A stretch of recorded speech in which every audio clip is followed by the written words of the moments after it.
Wala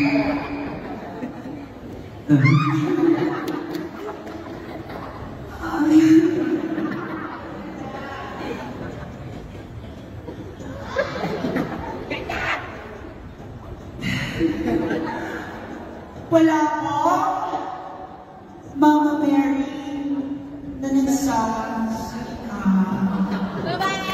Charot lang po. Anyway, we're the longest Lenten procession celebrated. City of Baliwag Province of Bulacan. My name is Miss Hilda, a 16-year-old stunner. Okay kayo. 17-year-old stunner. 18. Wala kang 100. Happy? Happy?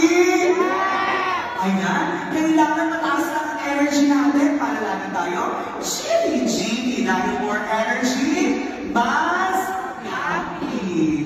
Okay, let's cautious created by Mr. Jonathan. Hindi po para basta silang imahe ng Halagang Paniya. Ngunit ito ay paalala sa ating lahat na opo, minsan po siya magsalita nung nakita niya ang hirap at pasang ni Cristo sa krus upang tayo ay tugusin sa ating mga kasalanan. Once again, this is Miss Yukito, your candidate number 5, yung song Mabuhay. God bless us all and enjoy the show. Gusto mo, mas malakas siya, mas masaya. Ang kung malakas kami sa magilawan, ay mas sa langit.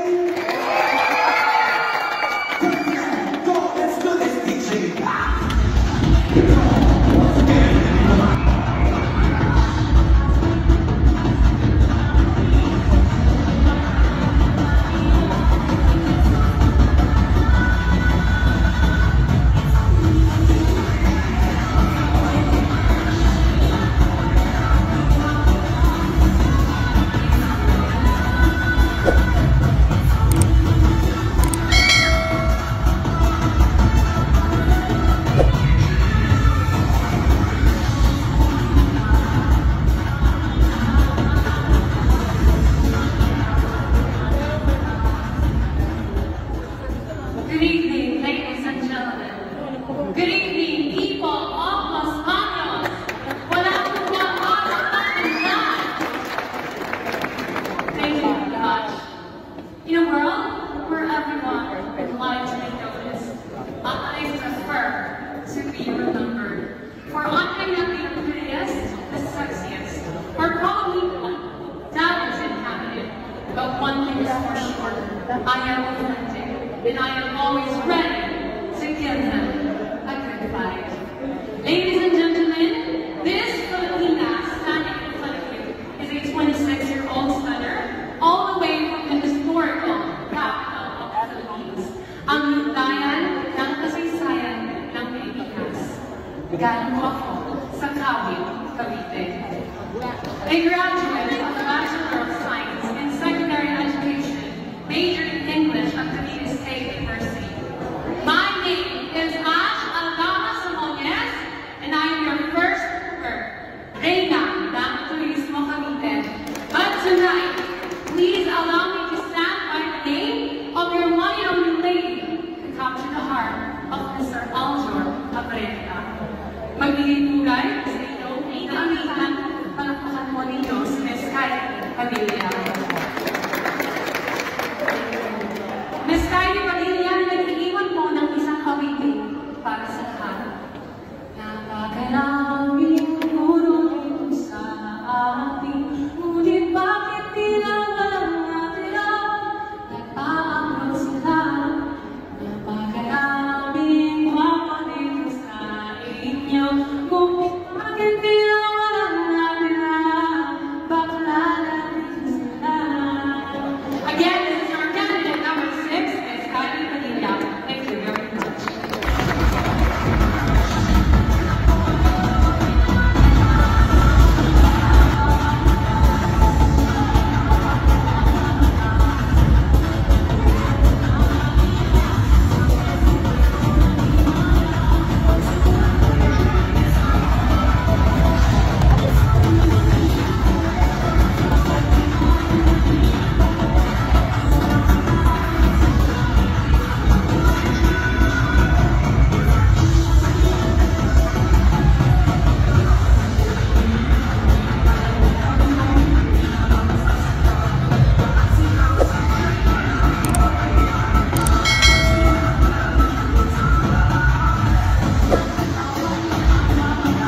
eyes of the rainbow community, honorable panel of judges, and people of Los Banos, Laguna. Standing before you is a proud mass communication graduate from one of the finest universities in Manila, from the home of the Tamaraos, Far Eastern University, and a bona fide member of SHE. I am a proud real estate agent in Fort Bonifacio, Taguig City, hailing all the way from the mountain biking capital of the Philippines, San Mateo, province of Rizal. I am the recently appointed Miss TAR International Philippines 2024 to compete in Brazil this coming December. Sabay-sabay nating ipagmalaki at iwagayway ang bandera ng Pilipinas. I am Patricia Bayumon, Laguna, Philippines! Nagsasabi, it is not a crown that makes a queen, but a queen who makes a crown. Thank you so much and good evening.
Sa lahat po ng magaganda at mga gwapo, magandang gabi po. At sa lahat po naman ng mga pangit, gabi na po. Joke lamang po yun because I always and firmly believe that according to the 1987 of the World Philippine Constitution states that bill of rights, homosexuality has avoiding the freedom of speech and the freedom of expression. This is my means of expressing myself from north to south, from east to west, from the highest mountain down to the deepest sea. Ang ganda of every traveler's space. Isa po mapagpalaan sa ating lahat. This is Maria Iwanesca Ortega, and I am truly all the way from the home of the heritage. Historic Veloso, Daniel Madden or should I say that I am very much proud and proud of my very own town. Bayang Walang Pinagpala, Pila, Laguna. The girl standing in front of you is the Philippine Queen 2018. It's over. Let me say you each other. 2018. It's over. Let me say Calabarzon 2018. It's over. Let me say Sunset Mall 2016 and 2018. It's over. Proudly graduated from Philippine Women's University in the Degree of Tourism Management. We proudly graduated in Pamantasan ng Luzon ng Manila, Hotel Restaurant Management, cum laude. Joke lang. Allow me to carry the image of your one and only, ang babae ng patibok sa Luzon, Mr. Cheese Escudero. Sabay-sabay mo natin maglakukan at sigawan sa katauhan at pagkababae. Hindi ko po alam your honor. Yes. Pilipino, hard, Evangelista. Kahit Evangelista Escudero, alam nila yung manito mag-iiwan ng bastos na kasabihan. Dahil si Wendo po siya na namamanood yung gabi, may tawang kabataan. Kung ang sa akin ay kulay verde, ilaw ko. Pero kung ang sa akin ay kulay dilaw, wow! Hinog, nahinog, nahinog, nahinog na po yan. Pero kung ang sa akin ay kulay brown. Wow! Hawakan mo yan. Ganun. Amoy-amoyin mo yan. Ang sarap. Sarap. Ang laki. Ang kaba. Ang sarap. Ang laki. Ang kaba. Alam mo ba kung ano yan? Banana cue. Proud to represent is magnificent costume newly all the way from the Paro Festival of Dasmariñas, province of Cavite. Ilang bangkang kayo ngayon sa inyong lugar na nasasakupan. Isa lang po ang aking kahilingan na may patas ng laman. Palakpak.